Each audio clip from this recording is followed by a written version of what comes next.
Hello friends, welcome back. इस video के अंदर हम करने जा रहे हैं practice assignment 1 of BBC compacta class 9th model 1। तो इसके अंदर हमारा रीडिंग पैसेज है जिसका नाम है रेयर रेलिक्स ऑफ द राज। तो हम पहले इसको रीड करेंगे, फिर उसके अलावा जो थोड़े बहुत वर्ड मीनिंग्स हैं उन पे भी हम देखेंगे कौन सा मतलब वर्ड्स की मीनिंग मैंने अंडरलाइन कर रखे हैं और कुछ लोगों के नाम भी कर रखे हैं, तो वो सब हम देखेंगे और मैं स्क्रीन पे लगा दूंगा जिसके मीनिंग्स हैं, तो आप वो सब देख सकते हैं। और उसके अलावा हम इसके क्वेश्चन आंसर्स करेंगे। तो उम्मीद है आपको वीडियो पसंद आएगी। तो हमारी जो टॉपिक का नाम है रेयर रेलिक्स ऑफ द राज। तो यहाँ पे हम पैराग्राफ्स, टोटल 7 पैराग्राफ्स हैं इसके अंदर, तो हम ये पहले पढ़ेंगे और फिर इसके आंसर देंगे। When India got independence from the British, most things associated with the British were done away with, but some of the pretty letterboxes managed to survive. So जब इंडिया को इंडिपेंडेंस मिली थी ब्रिटिश से, तो उनने मतलब कि सारी चीजें उनकी फेंक दी थी, एक टाइप से उनकी अबॉलिश कर दी थी सारी चीजें, और सिर्फ जो है कुछ कुछ प्रिटी लेटर बॉक्सेस होते हैं, सिर्फ ये मैनेज टू सर्वाइव करे थे। क्यों, वो हम पढ़ेंगे, इसमें बहुत कुछ बता रखा है, तो पढ़ेंगे तो बहुत अच्छा रहेगा। These letter boxes have a nostalgic aura about them. तो ये लेटर बॉक्सेस जो है ना, एक नॉस्टैल्जिक और है इनके अंदर। नॉस्टैल्जिक मतलब कि जैसे कोई चीज पुरानी यादें होती है ना, जैसे, तो हमें वो एक नॉस्टैल्जिक ऑरा देती है, मतलब कि एक हैप्पीनेस की फीलिंग देती है, बट उसके साथ साथ ही हमें सैडनेस भी फील होती है कि अब वैसा नहीं। जैसे अगर आप बड़े हो जाओ, उसके जब चाइल्डहुड मेमोरीज को याद करोगे ना, तो नॉस्टैल्जिया देगी। कैसे नॉस्टैल्जिया देंगी, मतलब कि आप उस समय को याद करोगे तो एक बार बहुत खुशी होगी कि मैं ऐसे खेलता था, वो सब करता था। फिर उसके पर जब आप एक बार तो सोचोगे ना बाद में अब वैसा नहीं करता, तो एक दुख होगा, तो उसको कहते हैं नॉस्टैल्जिया। तो they have held ground for over a century and withstood the ravages of time. तो जो ये लेटर बॉक्सेस के बारे में बताया गया है कि इनने अपना ग्राउंड, मतलब कि एक कहते हैं ना कि अपना स्टैंड ले रहेंगे, तो ये हमेशा अपने रहे हैं यहाँ पे, अपने held ground over a century, मतलब कि 100 साल से भी ज्यादा ये रहे हैं। और विथस्टूड द रेवेजेस ऑफ टाइम, मतलब कि जो टाइम के रेवेजेस, मतलब कि जैसे तोड़ फोड़ ये सब हुई, जैसे ब्रिटिशर्स आए तो सब कुछ चला गया, तो उन सबको भी सह के वहां पे खड़े रहे हैं, तो वो बताया गया इधर। Old now they all bear the logo of Indian postal service. So मतलब यहाँ पे बताया गया है कि कुछ कुछ जो है वो मतलब बहुत ज्यादा ईयर्स ओल्ड हैं, तो वो सब जो है इंडियन पोस्टल सर्विस का लोगो बियर करते हैं। A peep into the history of the letter box throws up some interesting facts. So एक पीप मतलब कि एक झांक के देखना, अगर हम हिस्ट्री में देखें लेटर बॉक्सेस की, तो कुछ इंटरेस्टिंग फैक्ट्स सामने आते हैं हमारे। जैसे before letter boxes came to be used in Britain, a man riding on a bicycle would accept the mail by ringing a bell. तो पहले जब लेटर बॉक्सेस नहीं थे, तो एक मतलब एक साइकिल पे बंदा आता था ब्रिटेन के अंदर वो मेल लेता था, वहां पे जाता था सबके घरों के सामने, उनसे मेल लेता था, फिर उसको डिलीवर करता था। और उसके of course one had to pay the charges 1 penny per letter. तो उसमें मतलब कि 1 penny पर लेटर लगते थे चार्जेस, तो उससे वो लेटर्स को डिलीवर कर सकते थे पुराने टाइम में। Then the novelist Anthony Trollope, who was also a postal surveyor. तो जो एंथनी ट्रोलोफ था ना, वो पोस्टल सर्वेयर भी था एक, और एक नॉवलिस्ट भी था। Come up with a novel idea of putting up boxes at public places with a slit on top into which people could drop their letters. तो पहले क्या होता था ना कि जैसे घर घर जाके लेके आता था वो, और चार्जेस भी एक्स्ट्रा लगते थे। तो उनने क्या करा ना, ये ऐसे पोस्टल बॉक्सेस लगवा दो। उन्होंने कहा कि एंथनी ट्रोलोप ने कि हम एक काम करते हैं, पोस्टल बॉक्सेस लगवाते हैं पब्लिक प्लेसेस पे, लोग आएंगे, उसका स्लिट मतलब कि एक टाइप से एक जैसे होल, जिस उसका नहीं होता जैसे होल्स होता, आपको पता होगा, तो वैसा एक होल लगवा देते हैं हम, उसमें से आएंगे बंदे, अपना लेटर्स ड्रॉप करेंगे और वहां से मेल वैन निकालेंगे जैसे आज के दिन होता है, और फिर वो लेके उनको डिलीवर कर देगा। तो वो उसने बताया। फिर उसके consequently letter boxes were installed in the late 1830s। तो इसमें क्या होता है ना कि धीरे धीरे करके लेटर बॉक्सेस जो इंस्टॉल होने लग गए 1830s में। Painted in different hues to begin with, they were painted uniformly in red colour in 1876। तो पहले मतलब कि ना डिफरेंट कलर्स में थे, बाद में ये रेड कलर में पेंट हुए थे 1876 में। तो ये चीज बताई गई यहाँ पे। और फिर उसके बाद है since India was under the British rule. तो अब यहाँ पे क्या बताया है कि जैसे since India was under the British rule, Many such letters were put up in the important places where the British resided. तो जैसे यहाँ पे ब्रिटिश लोग रहते थे ना, वहाँ पे ये लेटर्स बॉक्सेस पुट अप कर दिए गए थे कि वे लोग कर सके. तो although after independence most of them were done away with, some can still be found at Shimla, Chennai and a few other places. तो बहुत सारे, तो जैसे ब्रिटिश चले गए तो फिर अपनी उनकी चीज का हम करेंगे क्या, तो फिर हम हटा देते थे उस चीज को. तो जैसे बहुत सी चीजें लॉज वगैरह सब हटाए उनके, तो उसमें ना जैसे इन्हें शिमला में, चेन्नई में और कुछ अदर प्लेसेस पर रह गए थे. तो one such crowned letter box still stand opposite to the house of a British army officer in Kasoli, a small town near Shimla. It is due to the efforts of Major R.E. Hodges. Major R.E. Hodges कौन है? 90 years old British officer थे ये, जो कि who did not return to England after independence and settled down in Kasoli, that the beautiful letter box survived till today and it's functional. तो मतलब कि ये जो एक सच क्राउन, मतलब कि जो पुराने टाइम में रॉयल वाला जो था ना उनका, तो उसमें से एक सच है जो है वो है इनके शिमला में, कसौली के अंदर एक small village town near Shimla. वो due to the efforts of major R E Hodds, 90 years old British officer के एफर्ट्स, जो इंग्लैंड में नहीं गए हुए after independence and settle down in Kasauli, तो उससे बना ब्यूटीफुल लेटर बॉक्स जो था ना वो आज तक बचा हुआ और आज तक वो चलता है. मतलब उसमें लेटर्स डाल सकते हैं और उसमें लेटर्स आ जाते हैं. तो when the government was tearing down these letter boxes, this one was spared on the request of Major Hodges. तो Major Hodges जो थे उनने रिक्वेस्ट करी थी, जब गवर्नमेंट सारे हटाया था लेटर बॉक्सेस, तो उन्होंने रिक्वेस्ट करी थी कि प्लीज इसको छोड़ दो. तो उनकी वजह से छोड़ दिया गया था इसको. फिर उसके बाद क्या बताया गया है कि lately the government again wanted to remove these letter box and keep it in a museum.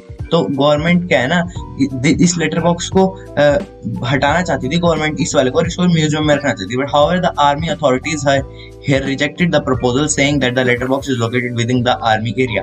तो लेटर बॉक्स जो है ना आर्मी एरिया में था, तो आर्मी वालों ने मना कर दिया कि नहीं जाने देंगे हम. The sleek letter box continued to be functional and even receives a couple of letters every day. A similar beauty and still functional letterbox adorned the entrance of Shimla Museum. Senior employees of the postal departments and some elderly citizens want these rare red relics of the Raj days to be preserved. तो इसमें क्या बताया गया ना, जैसे army authorities ने उस वाले शिमला वाले जो कसौली में था उसको तो शेप कर लिया, उसके अलावा एक और वैसा ही जो है ना लेटर बॉक्स वो रिजाइड करता है शिमला के म्यूजियम की एंट्रेंस पे. तो उसके अलावा जो वहाँ पे ना सीनियर एम्प्लॉयज और जो पोस्टल डिपार्टमेंट्स के एल्डरली सिटीजन है ना, वो सब चाहते थे rare red relics of the Raj days to be preserved. मतलब कि जो रेयर रेड रेलिक्स क्या होंगे, जैसे जो ये टीन के डब्बे जिनको खा गया है, मतलब कि आयरन वाले, टीन नहीं आयरन के बने थे, रॉटन आयरन के, तो रॉट आयरन.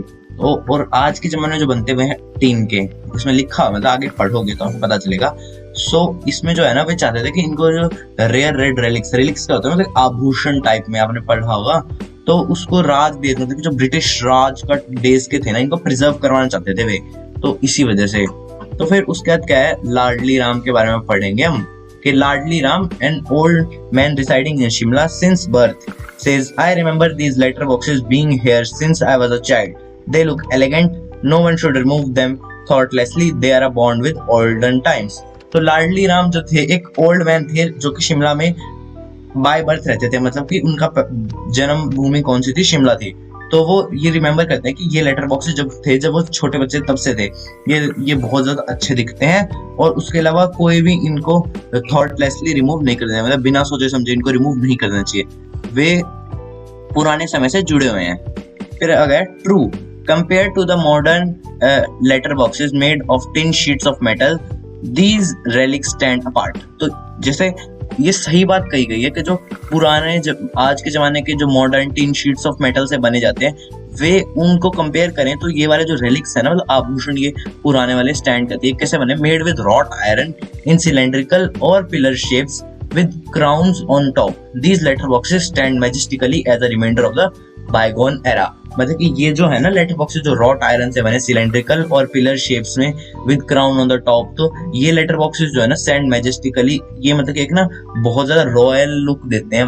और ये इनके किसके रिमेम्बर में, कि जो बायगोन एरा, जो बीता हुआ चला गया ना समय, जो उसकी याद दिलाते हैं. तो इसके साथ स्टोरी खत्म हो जाती है. ये जो ये हमारा पैसे साय खत्म हो जाता है, इसके साथ स्टोरी नहीं है ये. तो फिर उसके बाद क्या है ना, अब अगर हम नेक्स्ट पढ़ेंगे तो नेक्स्ट है on the basis of your reading of the passage answer the following questions in about 30 से 40 वर्ड्स ईच. तो इसके लिए मैंने लिख रखे हैं, ये मैं आपको बता दूंगा. पहले हम 1.2 कर लेते हैं एक बार, फिर हम उसको करेंगे. तो इसमें find a word in paragraph 1 of the passage that is the synonym of sentimental. तो नॉस्टैल्जिक होता है, अगर आप नेट पे भी सर्च करोगे तो आपको उसमें सिनोनिम्स में मिल सकता है ये, तो वैसे ही नॉस्टैल्जिक होता है वैसे इसका मतलब। उसके अलावा which word in paragraph 1 of the passage means the same as destructive effects of something. तो डिस्ट्रक्टिव इफेक्ट्स ऑफ समथिंग क्या होते हैं ना, जैसे हमने यहाँ पे पढ़ा था ravages through the ravages of time, तो यहाँ पे मतलब कि नॉस्टैल्जिक, एक तो यहाँ नॉस्टैल्जिक वो वाला वर्ड आ गया रेवेजेस ऑफ टाइम, मतलब कि जो डिस्ट्रक्टिव इफेक्ट्स होते हैं उन सबको सहा था उनने। तो रेवेज मतलब कि एक थोड़ा तोड़ फोड़ उस टाइप में आता है, तो डिस्ट्रक्टिव इफेक्ट ऑफ समथिंग वो रेवेज, तो ये हो जाएगा रेवेजेस, ठीक है। उसके बाद which one of the following word from the passage means the same as colours. तो कलर्स होता है ह्यूज, देखो अडॉर्न्स होता है सजाना, रेलिक्स होता है आभूषण, क्राउन होता है ताज, तो ऑब्वियसली ह्यूज होता है कलर्स, कॉन्ट्रास्ट जो होते हैं ह्यू के मतलब कि अलग अलग कलर्स को ह्यूज कहते हैं, तो उस चीज को आपने वर्ड मीनिंग्स में देखा होगा। The word sleek as used in paragraph 5 of the passage means something that is sleek, तो मतलब कि dull and rough, old and expensive, slim and elegant, big and heavy. तो वर्ड स्लीक देखते हैं हम जाके ऊपर कहाँ पे है, वर्ड कौन से पैराग्राफ में है, देखो आप word sleek as used in paragraph 5। तो पैराग्राफ 5 देखेंगे हम, the sleek letterbox continue to be functional. Sleek letterbox कौन से लेटरबॉक्स के लिए यूज किया गया यहाँ पे, पुराने वाले, तो पुराने वाले लेटरबॉक्स देखो रॉट आयरन से बनते हैं। तो गाइस हमारा फर्स्ट क्वेश्चन है कि why did India discard most of the things associated with the British after her independence, how has the sleek letterboxes in Kasauli still managed to survive. So हम इसका answer देख लेते हैं। तो इसका आंसर होगा India discarded most of the things associated with the British after her independence because the British rule had a devastating effect to the country। तो यहाँ पे क्या है, क्वेश्चन हमारा है कि इंडिया ने जैसे जब उसकी इंडिपेंडेंस हुई इंडिया की, तो यहाँ पे मतलब इंडिया को एक पर्सन टाइप में लिया गया है, तो इंडिया ने सारी चीजें डिस्कार्ड कर दी उससे ब्रिटिश से रिलेटेड, बट जो स्लीकी लेटर बॉक्सेस हैं वे क्यों सरवाइव करे, तो ये चीज पूछी गई है। तो और उन्हें डिस्कार्ड क्यों करे, तो इंडिया ने क्यों डिस्कार्ड करे, क्योंकि जो ब्रिटिश रूल था उसका एक डिवास्टेटिंग इफेक्ट था, एक बहुत बुरा इफेक्ट था कंट्री पे, और and all its laws were discarded as they followed the rule of untouchability and using the common people. उसके लॉ सब कुछ उन्हें डिस्कार्ड कर दिया, क्योंकि वो एक अनटचेबिलिटी का रूल फॉलो करते थे और using the common people as a servant of their own, तो ये सब चीजें यूज करते थे वो, मतलब एक सर्वेंट इन सब चीजों में बहुत ज्यादा करते, तो इसलिए उनको हटा दिया गया। फिर उसके बाद अब यहाँ पे है कि the sleek box in Kasoli still managed to survive because it didn't cause any devastating effect to country and it was a positive thing। तो यहाँ पे ये बताया गया है कि ये इसलिए सरवाइव कर गया क्योंकि जो ये स्लीक लेटर बॉक्सेस हैं इन्हें कोई भी कसौली में जो सरवाइव करा वो कोई भी डिवास्टेटिंग इफेक्ट नहीं करता था कंट्री में, और उसके अलावा इट वाज पॉजिटिव। एंड इसके अलावा आप ये भी चीज ऐड कर सकते हो कि कसौली में वो इसलिए सरवाइव कर गया क्योंकि जो मेजर R.E. हॉट्स थे ना, उनने एक वो करी थी अपनी की अपील करी थी कि प्लीज इसको रहने दो, तो आप वो भी चीज ऐड कर सकते हो कि विद द रिक्वेस्ट, जैसे इसमें लिखा हुआ पैराग्राफ में, अगर हम पैराग्राफ में जाएं तो हम पैराग्राफ में जाएं जैसे, तो और अगर ऊपर करें तो यहाँ पे देख सकते हैं आप जैसे लिखा हुआ है कि Kasauli when the government was tearing down these letterboxes, this one की the letterbox in Kasoli was spared on the request of Major Hotz। तो ये चीज आप लिख सकते हैं कि मेजर हॉट्स की रिक्वेस्ट पे सेव करा गया था वो लेटर बॉक्स। तो आई होप आप समझ गए होंगे कि क्या करना है। तो मतलब कि ये बताया गया यहाँ पे कि क्यों सेव करा गया, कि मेजर हॉट्स की जो रिक्वेस्ट थी उसकी वजह से सेव करा गया है, ठीक है। तो और इसके बाद जैसे है यहाँ पे हो गया जैसे, तो और उसके बाद अब अगर हम आगे देखें तो जैसे है हमारा कि who was Antony Trollope and how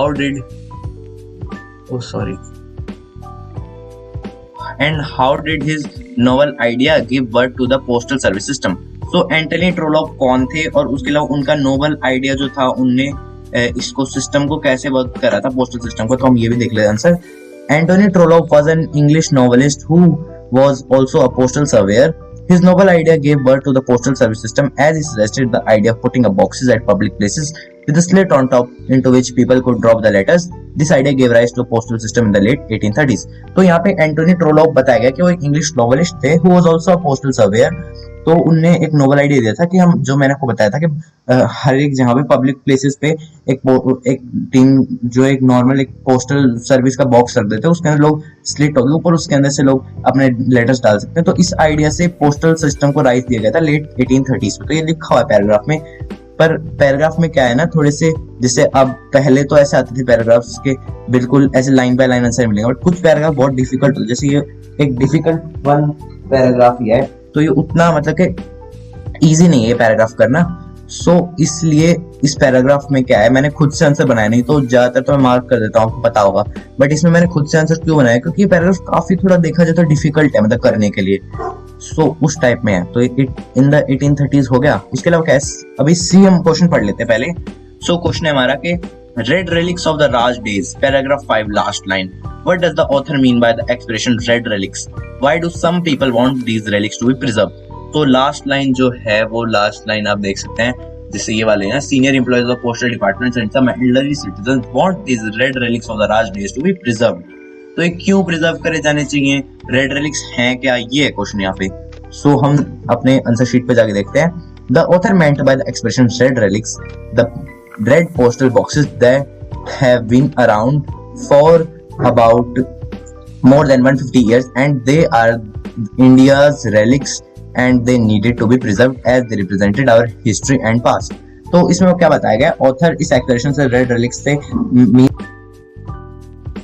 कहते हैं जो रेड पोस्टल बॉक्सेस हैं जो कि अराउंड है इंडिया में मोर देन 150 इयर्स, उसमें लिखा गया ना बहुत सारे 150 इयर्स अराउंड है, तो वही है कि उससे पैराग्राफ से हिंट ले लेके बनाने होते हैं answers. And they are India's relics, मतलब कि वो इंडिया के आभूषण है, उपहार टाइप में, रेलिक्स मतलब कि पुराने समय की चीजें होती हैं उनको कहते हैं रेलिक्स, तो वो एक इंडिया के रेलिक है। और उसके अलावा यहाँ पे है the postal boxes that have been around preserved as they represented our past and history, तो यहाँ पे ये चीज बताया गया, इसलिए इनको मतलब कि सेव करना चाहिए।